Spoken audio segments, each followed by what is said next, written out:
Hello दोस्तों, जय भीम, जय संविधान, जय लोकतंत्र, जय भारत। कल मैंने पढ़ा था आर्टिकल 76 और 77, अटॉर्नी जनरल फॉर इंडिया यानी भारत का महान्यायवादी, और पढ़ा था article 77, conduct of business of the government of India यानी भारत सरकार के कार्य का संचालन। आज मैं पढ़ूंगी आर्टिकल 78, राष्ट्रपति को जानकारी देने आदि के संबंध में प्रधानमंत्री के कर्तव्य।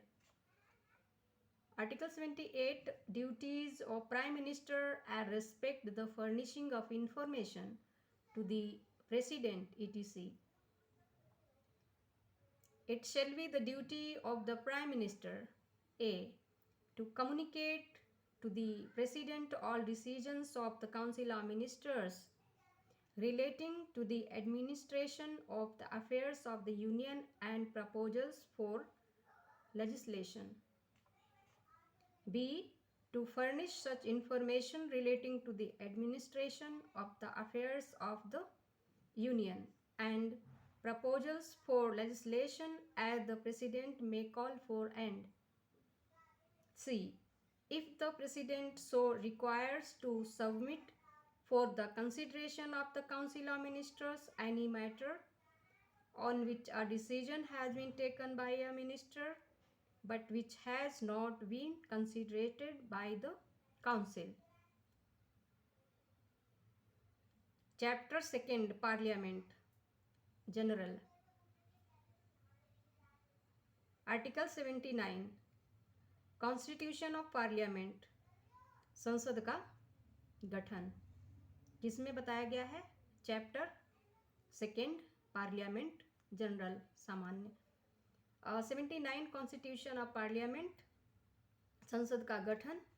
There shall be a parliament for the union which shall consist of the president and two houses to be known respectively as the Council of States and the House of the People।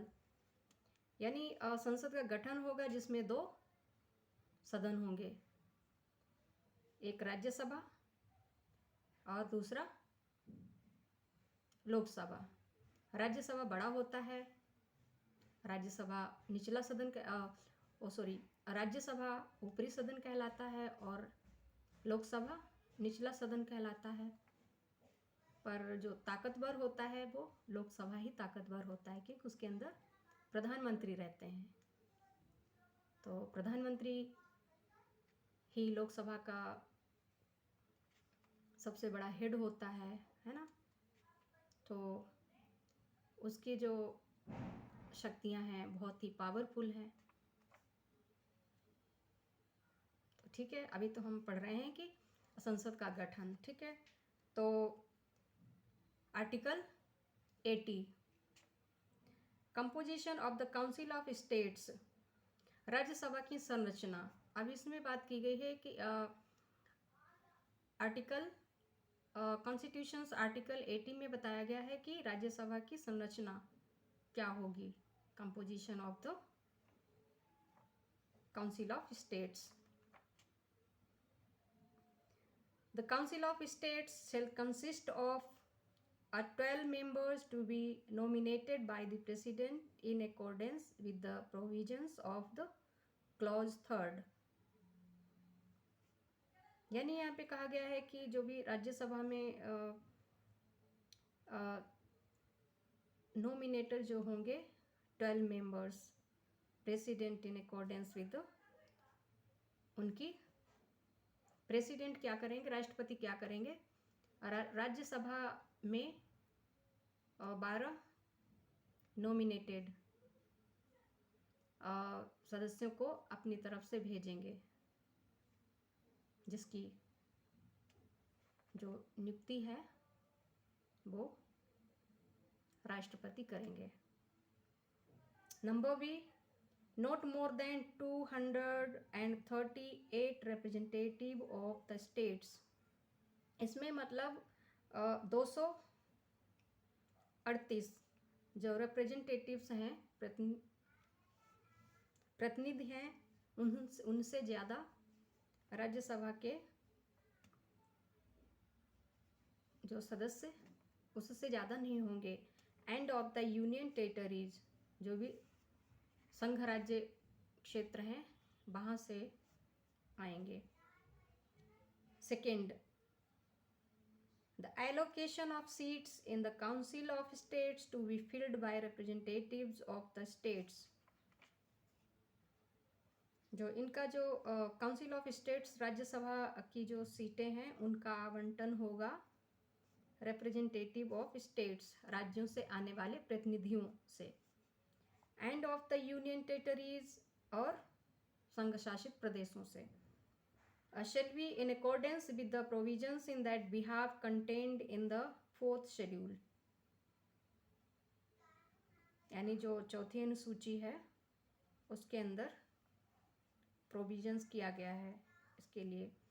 Number 3, the members to nominated by the president under subclause A of clause 1st shall consist of persons having special knowledge or practical experience in respect of such matters as the following, namely literature, science, art and social service।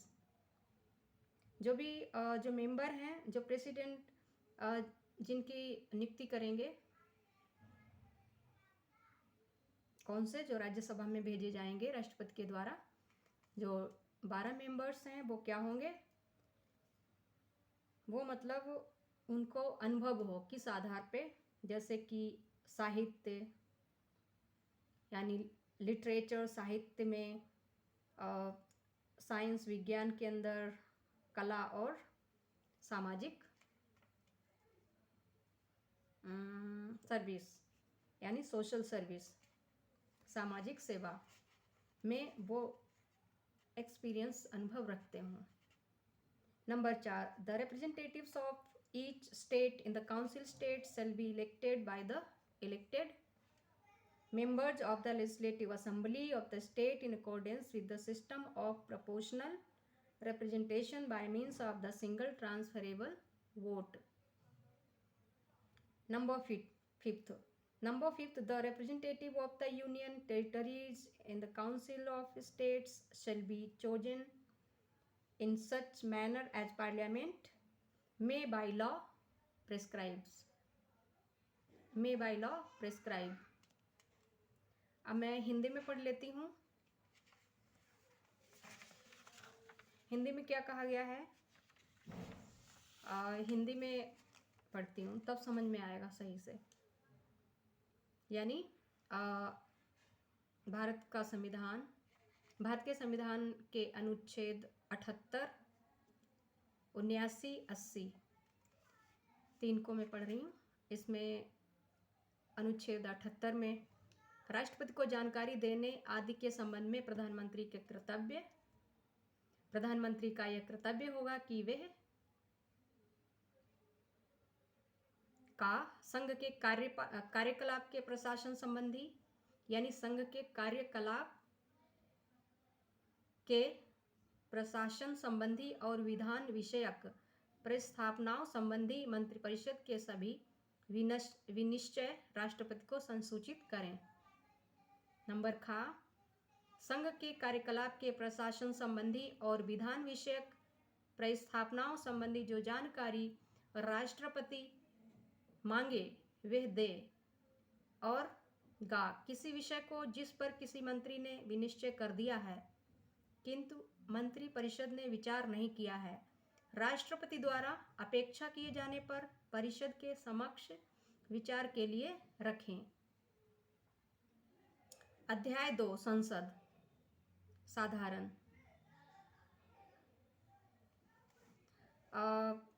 अनुच्छेद 79, संसद का गठन। संघ के लिए एक संसद होगी जो राष्ट्रपति और 2 सदनों से मिलकर बनेगी, जिनके नाम राज्यसभा और लोकसभा होंगे। अनुच्छेद 80, राज्यसभा की संरचना।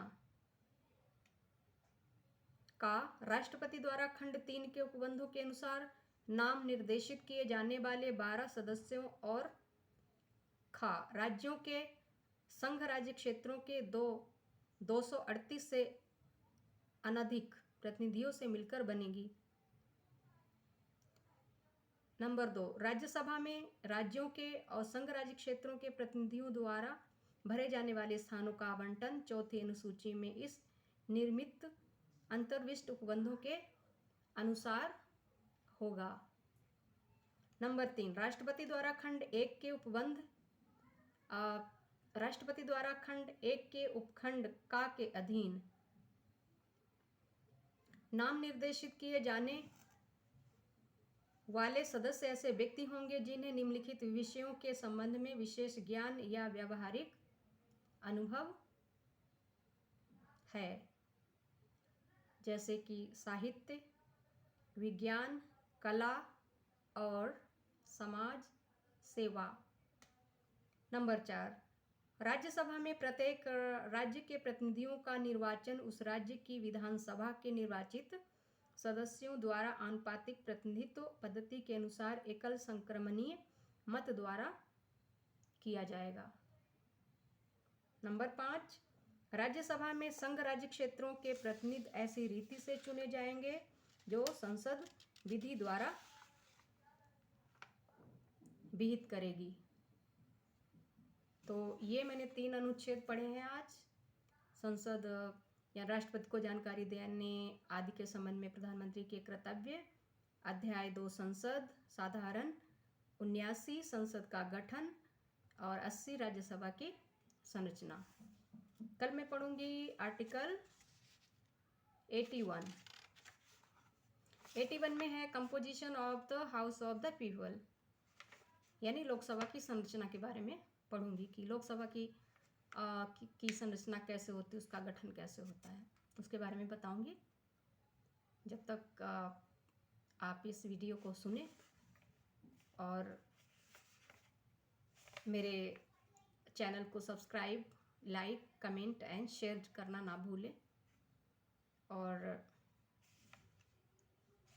तब तक के लिए नमस्कार।